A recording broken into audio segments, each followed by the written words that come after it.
Hi everyone, I'm Tim Von Rieden here at cgcookie.com, and welcome to the second part of this character series where I will be laying down the base colors of our character. And in the source files, you can download the PSD along with the color palette that I'm using in this tutorial. So with that, let's get started. So for her color palette, I wanted a very earth-based theme, and I wanted the colors to be rich in browns and greens, and kind of let the hair be the highlight of the color focus. Color and lighting go hand in hand, so you want to be mindful of keeping a harmony between the two. So in choosing the colors, I color picked from photos I took that I think represent the theme of what I'm going for this character. So those blues and browns come from a harbor that I went to, and then the skin color is one that I've worked with for years now, so it's the same one. And I'm going to be working in the method where I lay down a darker hue of the color and then work up my lights on top of that. So to start off, I'm going to make a new layer and fill it in with a 50% neutral gray. And that way I can see the values in my colors better. And I'll be making a new layer for each color along the way in case you wanted to go in and check out the buildup for yourself. And I'm going to start off with the base of a skin color. And I'm just going to lay it in inside of wherever the skin may be. And I'm not worried about overlapping on the clothes because most of the times I'm going to be drawing over that on a new layer. So I won't care too much if it bleeds into the clothes section. So I first like to indicate where my light source is coming from.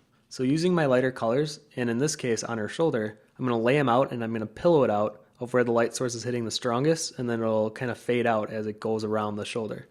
And then I'll go in with my shadows, and then I'll represent where they would lie on her as well. So I'm going to kind of use that first indication light to add everywhere where that light would be hitting, and I want to make sure that I'm keeping it coherent with the entire piece. So I want to make sure that that light source is being distributed evenly throughout. And then for my second pose, I'm going to have the light source be more of a neutral standard, kind of from the front, a little overhead. And this is probably the most basic lighting that you can do.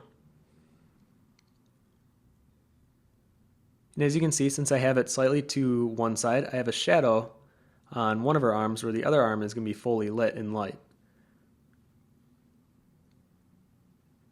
And I'm going to be going back and forth between the colors I'm using because I don't believe that skin is one single color and you can just go up and down in values based on that. Skin is made up of a lot of different yellow, reds, blue hues, just different colors that you wouldn't normally think. So as I'm going to grab for my colors, it might not be the same every time because I'm having a different feeling of what colors to grab for that particular instance. And once I have a basic layout of the skin done, then I can move on. And the next section I'm going to do is the hair. And she has this very wild red, bouncy red hair, and it's going to be one of the highlights in my color choosing. So I'm going to start off with a very dark red base that I'm going to work up on. Because with hair, it's easiest for me to work on a very dark foundation, and then I can just draw in the highlights, and I can really make the hair look curved out.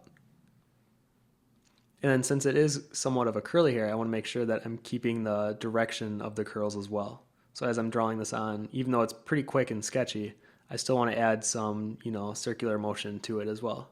Because that's something that's very important when you're drawing hair is you want to work with the motion of the hair. You want your brush strokes to go in the same direction. And it'll just be easier for you in the end because then there'll be less cleanup work. So then here I'm grabbing that second lighter color, and it's a little more saturated, and then I just lay it on top. And then from there, I do a highlight red, which is a very, very intense saturated red. And I'm going to be putting it right at the very center of where that second color was. And it acts as sort of a highlight to the reds, and it will really kind of round out the hair and give it some direction to it. So the next stage is doing her pants. So I'm going to work with this very dark brown, and one trick you can do whenever you're doing character art is give it a gradient look to it. So for her, I'm going to work with a light, and I'm going to have it fade into the dark. So since I'm going to keep her pants pretty neutral brown, I'm going to just fade them up into the pants, and then I'm going to work with the different colors to highlight and express the different wrinkles that are going on in the clothing. And then for the second pose, since they're more tight pants, I don't have to do too much. I'm just going to put a pretty even shade into it. And here I did some experimenting with different colors that I was going to have beyond her pants, but I decided that the pink was too much of a distraction, so I just took it out later.